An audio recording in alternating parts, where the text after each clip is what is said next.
here's a car with these emergency lights on. This might be it. Yeah, there's a police officer here. Uh-oh.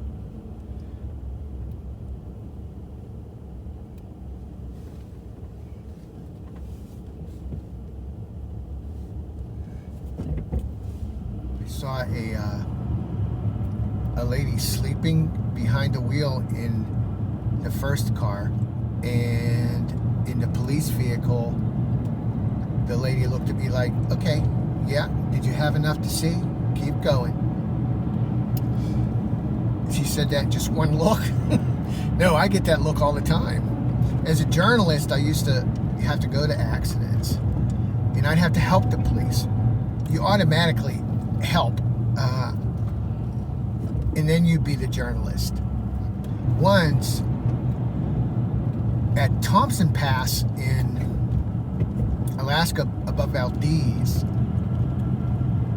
two guys missed a turn, or they missed a curve, and I think they overcorrected and probably started fishtailing. It was icy. It's always icy on Thompson Pass. And I was at a lodge. It was my day off. And I used to go up to this lodge. And I used to live there when I first got to Alaska. I would sleep on the pool table. It's called the Santa Lodge. I think it's long gone.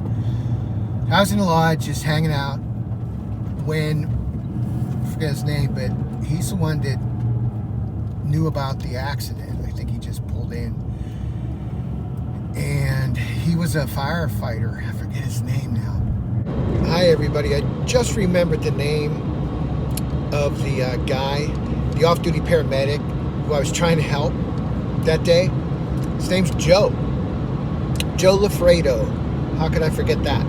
He said, I need some help, and I'm like, I'll go. I didn't even have my camera, because he said there's guys who are, they need help. They need our help.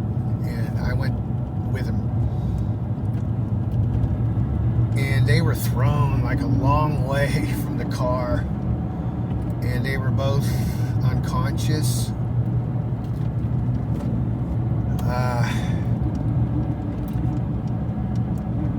And he was with the one who looked the worst. He wasn't bleeding so much as he had internal injuries, I believe. And he took that guy. He goes, do you have a watch? And I thought he wanted to know what time it was. And he gave me his watch. And he said, just count the number of breaths and count the seconds. And they were bubbled breaths. The guy's lungs were leaking. And he was all torn up inside too. And you don't think about there's somebody dying or probably going to die, or you have to save somebody's life, or else they're going to die. You don't think of any of that. You just do what the guy tells you to do. So I counted and I got the numbers, and he said, talk to him, he might hear you. And I don't remember what I said, I just had my hand on him, let him know somebody was there with him. He was dying, it turned out. Anyway, we were 35 miles away, 35 tough miles from Valdez to the Santa Lodge, and we were up about a half mile north of the Santa Lodge. He was still breathing when the ambulance finally got there. They both ended up dying. Probably on the way to the hospital, my guy died. The paramedic who was with me, there was nothing that could be done. And even the ambulance couldn't help them, is what I learned later. So, yeah, it's good to think about that, I guess, in a way, while I'm going around bends, that if I took them too fast, I could end up definitely dead, as you can see. I wrote about that story, but I didn't have any pictures to go with it, and I never regretted that. The only time I regretted not having my camera was the day that we had to put my dog down. And I didn't even regret not having it then. I sort of did. Okay, so it was a sad day, and I had a friend with me. I lived in a cabin pretty far away from this little town in Eagle River.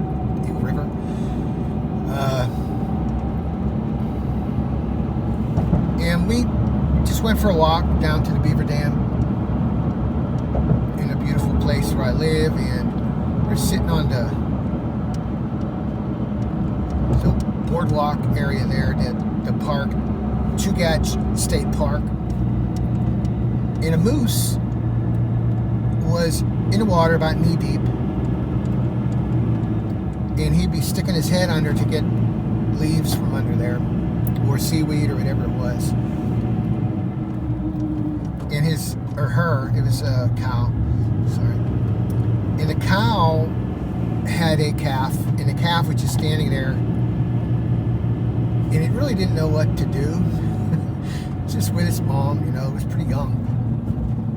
And when the mom would raise her head up, this water would just drip, like lots of it, down. And the calf was drinking the water that was dripping down from its mother. And the light was perfect. It would have been a nice picture without any moose at all. And I didn't have my camera. And I remember thinking, oh man, I'm never going to see that again. And I haven't. But maybe I just needed to see it. And I tried to get spiritual about it. I try to see it as a spiritual thing. That's what I mean. And I can do that once in a while. I'm a devout agnostic. I think anyone in their right mind has to be an agnostic. An atheist, you need faith to be an atheist. You need faith that there is no God, because you can't prove there's not. You need faith, obviously, to believe there is one. The only science-based opinion you can come up with is one of an agnostic. You can doubt, you can say, I don't think so, but, who knows, but I'll wait for the proof. It's been 2,000 years and no one's come up with any proof yet, but I'll still give you the benefit of the doubt. I'm one of the doubters, and I'm going to go with science. That said, I go to visit my mom's grave whenever I'm in Pittsburgh. I'll just sit with her and tell her how I'm doing, and reassuring her that I'm okay, thanking her. That's spirituality. That's different than religion. There are no spiritual wars, just religious wars. I don't know what was going on in that car with that passenger. She might have been sleeping off something, and the cop was there waiting for her ride to come, because there was no sense of urgency. So that's my theory. Maybe somebody else has another one. Well, I'm going to catch the guy in the Chevy again.